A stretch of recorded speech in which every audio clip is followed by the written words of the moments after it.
si je deviens l'hôte d'une entité maléfique, suis-je responsable des actes qu'elle va commettre à travers mon corps? Y a-t-il réellement un âge pour être responsable de ces actes, ou au contraire, certains sont-ils forcés de grandir beaucoup trop vite? Et ai-je vraiment des responsabilités vis-à-vis des générations futures? Toutes ces questions, on va tenter d'y répondre dans l'épisode d'aujourd'hui dédié à la responsabilité. Allez, place au générique! Voilà, on y est. Alors on arrête de blablater et on se met au travail. Ouvre grand tes oreilles, c'est important. Je suis pas bête, je sais que ça va pas être facile. T'as pas besoin de prendre des notes pour ça, enfin.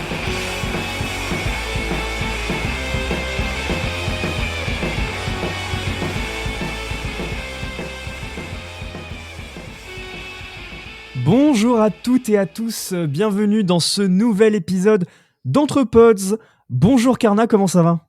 Ça va et toi, Maxime? Ben écoute, ça y est, le printemps arrive, il fait beau, enfin. Bon, il y a beaucoup de pollen, mais c'est trop bien, il fait soleil.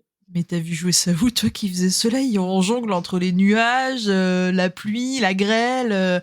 Manque plus que la neige et on repart en hiver. C'est qu'il n'y a plus de saison, ma petite dame, j'ai envie de vous dire. Ouais, bah, bravo, Jackie. Jackie Météo, tous les soirs de 20h à 23h. Bref, on va pas commencer à dériver déjà alors que ça fait qu'une minute. Bonjour à toutes et à tous, bienvenue dans ce nouvel épisode donc d'Entrepods. Aujourd'hui, après avoir traité de la question de l'identité, on va traiter d'un sujet qui est lié d'une façon ou d'une autre, c'est la question de la responsabilité. Parce que quand je suis moi-même, je suis responsable de mes actes, ou peut-être pas. En tout cas, c'est ce qu'on va voir aujourd'hui. Et comme à notre habitude, Karna, la question de début, c'est comment t'envisages la responsabilité, toi? Bah, c'est un large débat, j'ai envie de te dire. Mais pour moi, la responsabilité, c'est simplement, alors simplement, entre guillemets, hein, mais c'est le fait d'assumer ses choix, ses propos, et d'être en capacité, en fait, de les assumer, oui, mais surtout d'assumer pleinement leurs conséquences. Ok, parfait, enfin, j'allais te dire, c'est top. Pourquoi? Parce que, comme d'habitude, je t'invite à me prendre la main et ensemble, allons voir les merveilleuses définitions du dictionnaire. Cette fois-ci, c'est pas le Robert, mais le Larousse, puisque le Larousse définit la responsabilité de différentes manières. Ouais, tout à fait. Le Larousse, il te donne, lui, 4 définitions, en fait, du mot responsabilité. Il y a la première qui est l'obligation ou la nécessité morale de répondre, de se porter garant de ses actions ou de celles des autres. La deuxième définition, c'est le fait d'être responsable d'une fonction. Donc là, on va parler d'un secteur d'activité, d'un rôle, en fait, au sein d'une hiérarchie plutôt. La troisième, c'est la fonction, position qui donne des pouvoirs de décision, mais implique que l'on puisse en rendre compte. Donc là, ça fait écho en fait à la deuxième définition, qui justement a cette notion de hiérarchie, de devoir rendre des comptes à quelqu'un de plus haut, de plus grand que soi, et de répondre en fait de la justesse de ses actes, de ses propos.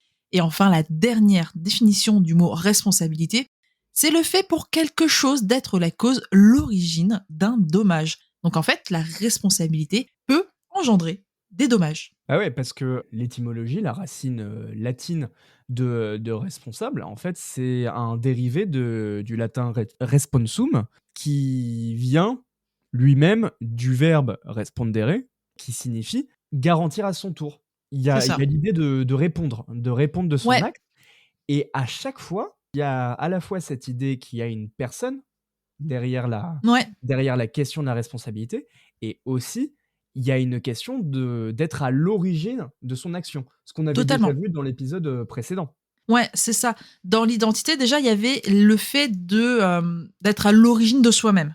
Cette réflexion de qui suis-je, comment je me définis, etc. Et du coup, comment est-ce que, par rapport à certaines actions, certains contextes, je m'identifie. Et aujourd'hui, en fait, on a la responsabilité qui se rajoute à l'équation, c'est si je suis moi, à quel degré je suis responsable de mes actes. Et du coup, ce qui nous amène aussi à étudier la question du responsable. Pour que quelqu'un soit responsable, il faut qu'il soit ce responsable. C'est ça. Il faut qu'il soit identifiable en plus. Ouais, et totalement. Et c'est pour ça que le Larousse, dans les 2 définitions qu'il montre, il dit à la fois que c'est quelqu'un qui doit rendre compte devant une Ouais, autorité de ses actes, donc à nouveau dire qu'il est à l'origine des actes dont il a la charge, et aussi quelqu'un de responsable, c'est la personne qui est auteur ou coupable de quelque chose. ou qui est garante de quelque chose. Exactement, et surtout qui doit en supporter les conséquences. C'est ça. On peut par exemple comparer ça au rôle de parent-enfant. C'est-à-dire que jusqu'à un certain âge en France, d'un point de vue légal, je crois que c'est 13 ans, Mhm. tu n'es pas pénalement responsable de tes actes. C'est plutôt tes parents ou le représentant légal qui va en subir les conséquences. Sauf cas extrême, bien évidemment. Il Oui. y a des cas, il y a déjà eu des cas où voilà, un enfant de 13 ans, etc. C'est rare, mais ça peut arriver. Mais voilà, il y a cette notion-là. Et comme on le voit à travers ces définitions et ce qu'on vient de dire, c'est que la responsabilité peut être définie selon différents points. Premier point, il s'agit là d'une personne qui est le centre des actions.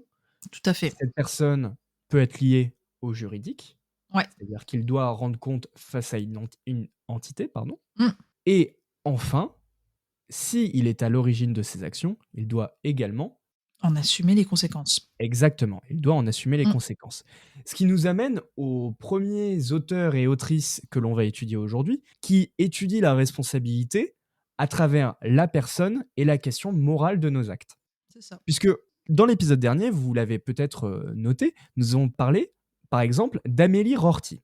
Et elle, ce qui était très intéressant dans son analyse, c'est qu'à travers la question de l'identité, elle mettait en premier lieu la question de la responsabilité. Mm. Puisque l'identité, selon elle, c'est un centre unifié de choix et d'action à laquelle se rapporte à la fois une responsabilité théologique et légale. Mm. En gros, un individu, c'est une entité propre en capacité d'agir en appliquant des mœurs à la fois théologiques, légales et sociales. C'est ça. Pour ceux qui ne savent pas ce que veut dire théologique, ça a rapport à la divinité. Et de fait, la philosophie moderne, en fait, elle place vraiment la personne comme le lieu, le carrefour, la rencontre de responsabilités qui se tient derrière des rôles. Mm. Puisqu'il y a un choix qui est possible, en fait, la personne agit de manière légale, c'est-à-dire par rapport à la loi, et morale par rapport aux questions de bien et de mal que détermine la société. Alors, C'est ça. la morale, c'est un sujet très large dont on parlera dans la saison prochaine, mais Tout à pour fait. l'instant, gardez cette définition qui est peu ou prou la plus basique, on va dire, Peut-être la plus simple à comprendre, en fait, au final. malheureusement. Ah, putain. Mais Vive comme on l'a- Vive Vive la philo! Mais la question du juridique, par exemple, pose différentes questions parce que pour quelqu'un reconnu comme individu, il peut être considéré comme comportant plusieurs personas, plusieurs Mm. masques, dont chaque masque est un agent distinct et unifié. Du coup, l'individu, dans cette idée de confluence, c'est un peu le lieu où toutes les responsabilités sont déterminées par une gamme de choix et d'actions, et même si il se dit mu par différentes personas, à nouveau, différentes personnes, il n'en reste le centre et donc celui qui est responsable. Ce qui est intéressant, c'est que tu as John Locke qui, en fait, lui définit l'individu comme une personne au sens juridique à proprement parler. Donc, pour John Locke, l'individu, il est responsable de ses actes devant la loi, mais également devant la morale, même devant le divin. Et donc là, on en revient à la notion de théologique dont on parlait précédemment. Totalement. En fait, John Locke s'inscrit complètement dans la logique de philosophie moderne en mettant en scène ce triptyque, mais ça met en lumière ce qu'on va appeler un agent responsable. Et ce terme, on le retrouve dans la critique de la raison pure de Kant, où je vous renvoie à nouveau à l'épisode précédent, où celui-ci disait qu'il y avait à la fois un être qui se sent, notamment les enfants, les animaux, et Ouais. les êtres qui se pensent, c'est-à-dire ceux qui ont une identité, les adultes, les personnes qui ont conscience de soi. Tout à fait. Or, cette identité elle-même, quand on se pense, il y a à la fois la notion de se penser et de s'intuitionner. C'est-à-dire que je suis à la fois responsable a posteriori de mes actes, et Ouais. en même temps, je ne sais pas quelles conséquences vont avoir mes actes. C'est-à-dire que je peux anticiper mes actions, je m'intuitionne, je fais place à mon intuition pour Mhm. essayer de prévoir qu'est-ce qui va se passer, mais pour autant, T'as aucune bien, garantie que ça va se passer comme ça. exactement. Et là, on revient à la notion de se penser. Ok. Et du coup, pour répondre à ce paradoxe, c'est-à-dire, je peux anticiper mais jamais prévoir à 100%, en fait, Kant, il croit en la capacité des individus à se diriger eux-mêmes, c'est-à-dire à avoir une autonomie essentielle. Pour ainsi dire, la responsabilité, elle serait causale, naturelle, D'accord. et non une conséquence a posteriori. C'est-à-dire, Ok. de la nature, chacune de mes actions Ouais. répond de base à une prise en compte des conséquences que ces actions vont avoir. D'accord, ok. Alors, à titre perso, je trouve ça très limitant, dans le sens où il y a quand même des actions dont tu peux anticiper les conséquences. Hmm. Tu vois, genre des actions pénalement condamnables. Hmm, hmm, hmm, hmm. Pour moi, c'est assez utopiste, quoi. C'est marrant. Ça me rappelle notre épisode sur la naïveté, ça. Hé hé, quelle excellente transition! Pour revenir au sujet de base sur la responsabilité, on l'a vu, donc il y a un triptyque, responsable devant la loi, devant la société, à travers la morale, et Ouais. même devant le divin. Mais aussi, ça nous renvoie à la notion de base, je suis responsable, Mm. la nature fait que je suis responsable.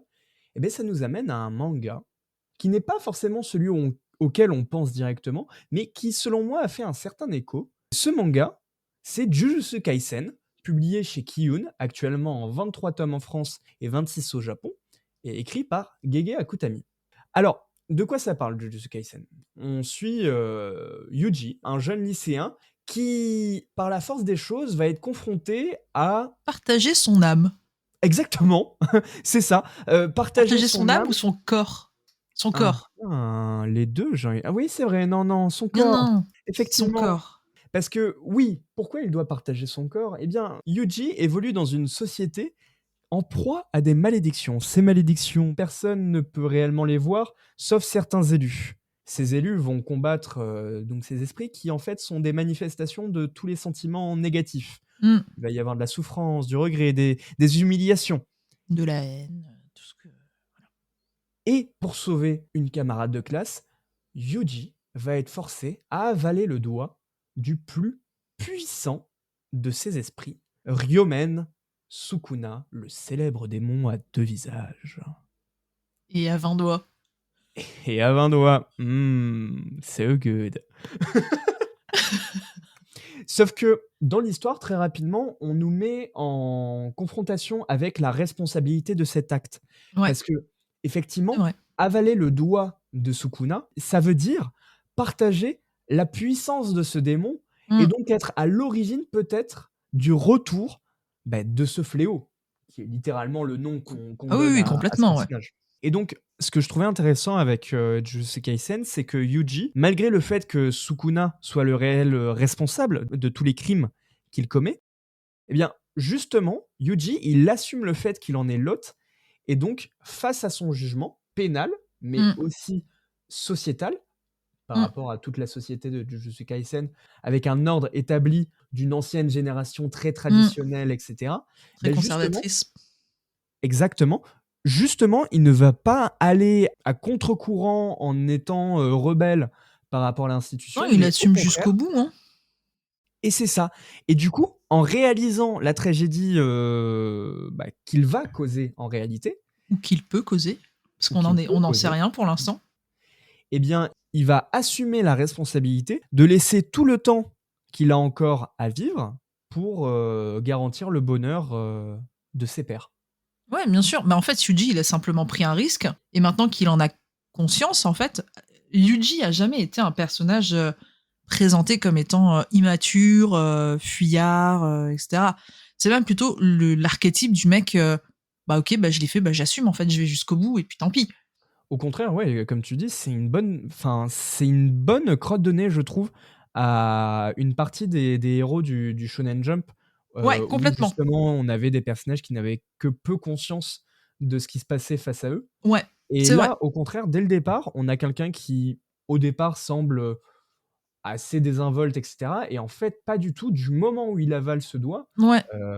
il Dès est qu'il a conscience du truc, il a dit, il tape du poing sur la table, il dit ok, je l'ai fait, j'assume, mais ça exact, veut pas dire que ce que vous prédisez va se produire en fait. totalement. Et plus le manga passe, plus certains événements arrivent, notamment dans la saison 2, Laisse-moi qui vient. pleurer s'il te plaît.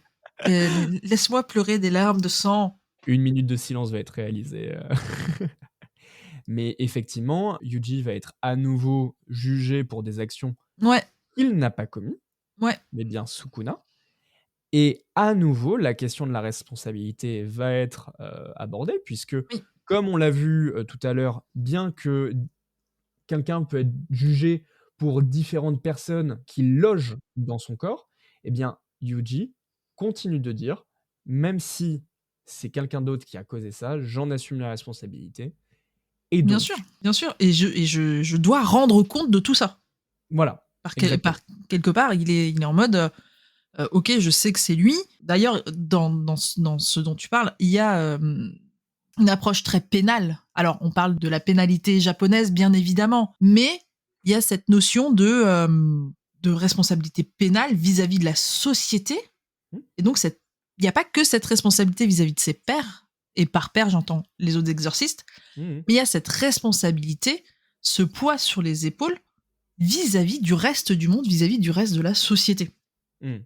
Alors, non sans une transition travaillée, Ouais, un elle est autre... très belle, ma transition. Effectivement. Non, mais je... Oh là, attention, je ne critique pas. Oh là, malheureux. Mais toujours sur la notion entre responsabilité individuelle et en responsabilité envers la société, il y a un autre auteur, Mm, tout aussi intéressant, qui a écrit au Xe siècle, tout à et fait. qui est Avicenne. Ouais. Et lui, en fait, ce qui est intéressant, alors déjà, ce n'est pas un philosophe grec, Ni un philosophe européen, ni ni un un philosophe philosophe américain. européen, et c'est là où ça devient intéressant, parce que pour le coup, c'est un philosophe perse, en fait. Donc déjà, ça remonte.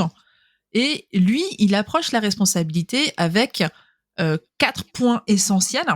Et donc, il y a la responsabilité individuelle, qu'on a très bien énoncé avec Jujutsu Kaisen et le personnage de Yuji et de Sukuna. Il y a la responsabilité envers la société, que j'ai rapidement évoqué. Et là, en gros, Avicenne reconnaît également la responsabilité d'un individu envers la société. Et donc, il va même jusqu'à affirmer que les individus doivent contribuer au bien-être de la communauté dans laquelle ils vivent, en partageant leurs connaissances et leurs compétences, en aidant les autres dans le besoin et en participant activement à l'amélioration de cette dite société. Il y a également la conscience des conséquences qu'Avicenne va aborder.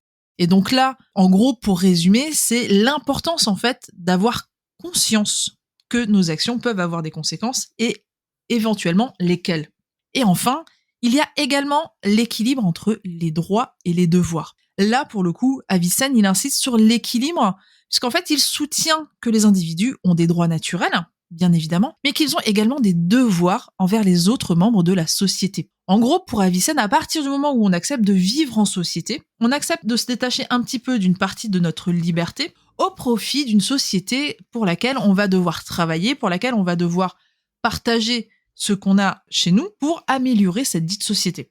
Et en fait, en mettant en avant autant l'importance de la responsabilité individuelle et sociale dans une quête d'une perfection tout à fait supposée de la morale et dans la promotion du bien-être commun, en fait, il y a un manga qui, moi, m'a particulièrement parlé, qui vient de sortir chez Panini et dont la saison 1 de l'animé est disponible sur Netflix. Alors, préparez vos mouchoirs, il s'agit de Kotaro en solo de Tsumura Mami. Alors, le manga en France, on a le premier tome qui vient de sortir. Il est terminé au Japon en 10 tomes. Et s'il y a une recommandation que je peux faire concernant ce manga, alors lisez-le, mais prenez votre temps et surtout soyez bien préparés, car c'est un manga qui va pointer du doigt beaucoup de dysfonctionnements, beaucoup de défaillances de notre propre société. En gros, Kotaro en solo, c'est l'histoire d'un petit garçon de 4 ans qui s'appelle Kotaro, qui se met soudainement à vivre seul en ville et qui doit assumer toutes les responsabilités en fait d'un adulte. Et plus on avance dans l'histoire, et plus en fait on aborde la responsabilité et les conséquences en fait d'actes condamnables, mais également en fait on se rend compte que certains enfants sont obligés de porter sur leurs épaules des responsabilités pour lesquelles ils sont trop jeunes, et donc la société va les forcer à grandir beaucoup trop vite. Et Kotaro, en fait, quand tu regardes l'animé ou quand tu lis le manga, t'as une espèce de mix doux amer qui se fait, parce qu'en fait, il y a des moments où Kotaro agit vraiment comme un enfant de son âge. Et oui, parce qu'il n'a que 4 ans au final. Il n'a que 4 ans. Et donc, t'as des morceaux, t'as des passages où il agit vraiment comme un enfant de 4 ans, et d'autres où t'as ce paradoxe où il agit comme un adulte, où il essaye d'être adulte, machin, etc. Et il a des idées reçues sur ce que ça veut dire être fort, sur ce que ça veut dire être un adulte, sur les responsabilités qu'un adulte est censé avoir, etc. Et en fait, ce manga, personnellement, alors l'animé, je l'ai re-regardé il y a pas très longtemps. À chaque fois, je finis en larmes parce que ça pointe du doigt beaucoup de choses. Mais derrière cette situation qui est complètement atypique, le manga pointe quand même de gros dysfonctionnements liés justement à la responsabilité des uns et des autres. Parce que du coup, on a un peu l'impression que certains personnages peuvent se renvoyer la balle. Typiquement, il y a alors sans spoiler, mais à un moment donné de l'histoire, il y a un personnage qui arrive et qui se décharge absolument de toute responsabilité, de toute conséquence que son arrivée peut avoir sur la vie de Kotaro. Jusqu'à ce que Kotaro le fasse changer d'avis, par exemple. Si on doit retenir un point important par rapport à la vision de Avicenne, c'est vraiment, selon moi, l'idée de l'équilibre entre le droit et le devoir.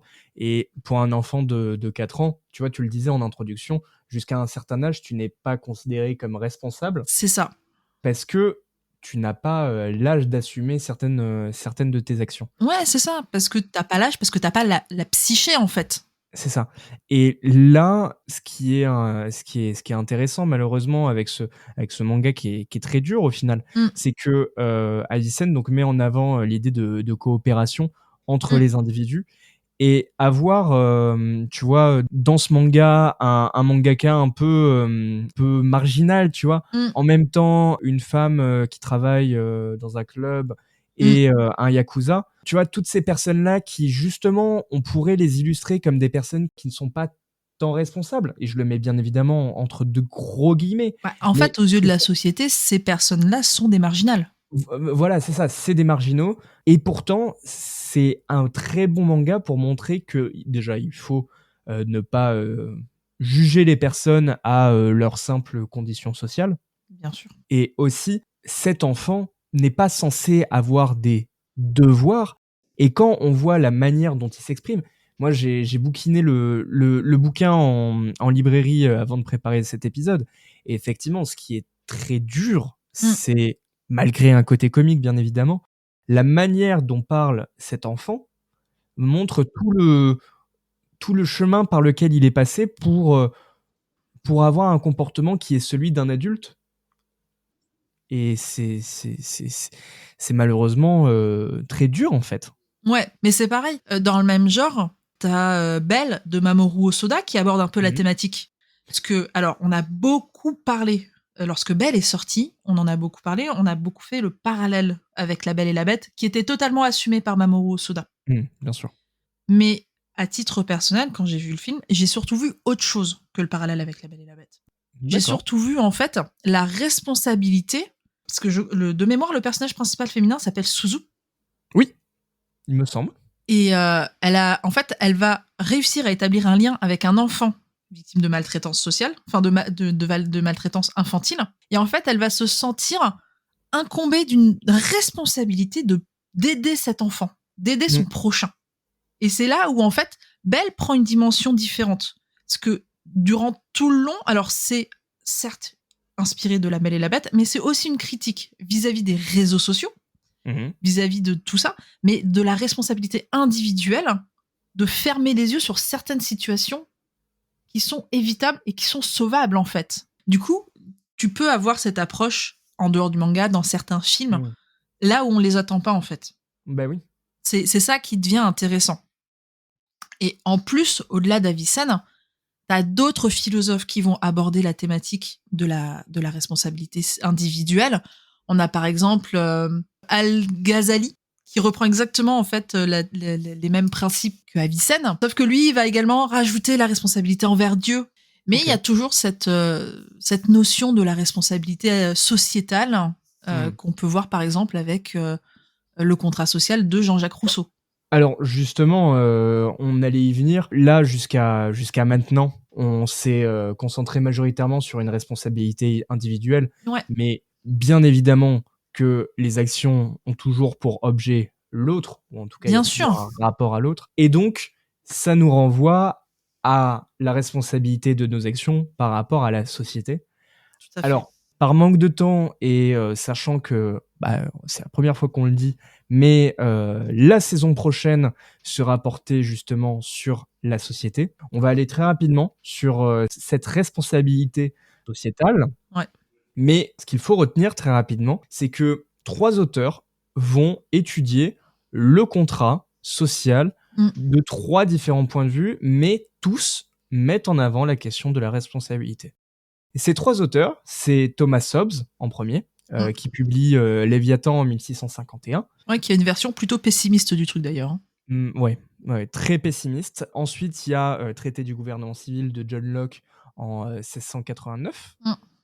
Et enfin, bien évidemment, il y a Jean-Jacques Rousseau et son contrat social de 1762. Et pour aller très rapidement, Thomas Hobbes, chronologiquement, est le premier des 3 à aborder cette notion de contrat social, puisque selon lui, en fait, les hommes, de base, évoluaient dans un état de nature qui était un état de guerre de tous contre tous, où il y a la compétition. Chacun pour soi, quoi.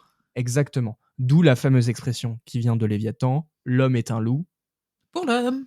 Exactement. Et du coup, vu que J'ai dit ça un peu trop de manière enjouée, je trouve. Pour l'homme, ils se tuent tous. Mais vu que il y avait cet état constant de violence, les individus ont décidé de confier une partie de leurs droits naturels et de leur liberté à un souverain en échange de la sécurité et de la protection offerte. On voit ce que ça a donné. Pardon. Voilà. Oui, non. Et ça dénonce ça. Mais du coup, la responsabilité vient du fait que ces derniers doivent respecter les lois et les règles établies par le souverain, parce que c'est bien à travers cet engagement qu'ils ont consenti à vivre en société. En gros, j'ai une confiance absolue envers le souverain, car C'est lui qui dicte les règles. c'est lui qui dicte les règles, c'est celui qui sait, et donc il détermine les droits et les devoirs qui m'incombent actuellement. Et donc, in extenso, les individus aussi doivent participer au maintien de l'ordre social et donc au respect des règles établies. Donc ça, c'est un point de vue très, très pessimiste. C'est quelque chose que justement John Locke va nuancer, puisque selon lui, l'état de nature fait que les individus étaient libres et égaux. Chacun disposait de différents droits, notamment les 3 principaux, droit à la vie, à la liberté et à la propriété. Mais ces droits mènent également à des problèmes, puisque ça peut engendrer des conflits et à un sentiment d'insécurité, puisque notamment pour le droit de propriété, je peux empiéter sur le droit de mon voisin, ce qui fait qu'il y a un climat d'insécurité qui va s'installer. Ouais, bien sûr. De là, un contrat social va être déterminé à nouveau. Et là où avant, il y avait un roi qui se mettait en place et il était le seul à avoir le pouvoir, là, John Locke parle plutôt d'un gouvernement civil avec des pouvoirs limités. Et c'est surtout là où c'est intéressant, c'est que contrairement avec Hobbes, on doit écouter le roi parce que lui sait et moi non, John Locke, lui, défend vraiment la notion de droit de résistance. Ouais, bagarre. C'est l'heure de la bagarre. C'est-à-dire que si le régime devient tyrannique, les citoyens ont pour responsabilité de s'opposer au gouvernement et donc peuvent le renverser au besoin. Bah alors les Français, vous êtes où Et là alors Et enfin, pour Jean-Jacques Rousseau, sûrement le plus connu des 3 pour son contrat social, lui défend le fait qu'il y avait un état de nature à nouveau de liberté et d'égalité, mais à nouveau aussi de vulnérabilité et d'insécurité. Et ce gouvernement démocratique à nouveau qui émerge, lui, est un gouvernement où chacun peut participer. C'est un gouvernement citoyen, dirigé par la volonté générale. Autrement dit, c'est un gouvernement civil où tout le monde peut s'exprimer et où on défend l'intérêt commun de la société dans son ensemble. Alors, très rapidement, on ne va pas aller plus loin parce qu'on aura bien le temps de développer tout ça dans un épisode numéro 2 Dédié. sur la responsabilité. Sauf que, notamment pour l'idée du contrat social, le fait d'agir pour la volonté générale, pour l'intérêt commun, avec des gouvernements institués de manière horizontale, ça te faisait penser Oui. aux jeux vidéo, tu me disais. Ouais, en fait, surtout dans les MMORPG. Mhm. Alors, je sais pas si toi, t'y as joué. Oh, malheureusement, oui. FF14 me tue à petit feu. T'as mis le doigt dans la prise et t'en es plus jamais sorti. Ah putain, j'ai fait une clause François. Tu vois, toi, c'est FF14. Moi, c'est WoW. C'est voilà. World of Warcraft. Et en fait, dans ces jeux-là, il y a un fonctionnement qui permet, en fait, de nourrir, en fait, la communauté, qui est le système des guildes. Et oui. Et donc, en gros, t'as un maître de guilde qui est l'équivalent du président, grosso merdo. En dessous, t'as ses adjoints, enfin ses officiers. Mhm. Et après, t'as les membres, et tu peux avoir différents statuts au sein de la guilde, etc. Et en fait, c'est un fonctionnement qu'on retrouve énormément dans tous les mangas qui se déroulent dans une ambiance un peu moyenâgeuse. Mhm. Et donc, pour coller à l'actualité, mais parce que si nous aimons beaucoup ce manga et cet animé qui est magnifique, Glouton et Dragon, qui est actuellement en cours de diffusion sur Netflix et dont le manga est terminé au Japon en 14 tomes. Exactement. En France, nous en sommes à 12. C'est ça. Alors, chez Casterman. Chez Casterman, Voilà. de leur Chez collection Saka, Saka. Exactement. Et sans rentrer dans le vif sans rentrer dans la profondeur de l'histoire, en gros, dans Glouton et Dragon, t'es sur une île, il y a un donjon et des aventuriers qui doivent se déclarer à la guilde des aventuriers vont explorer le donjon dans le but d'élucider en fait la magie qui l'alimente.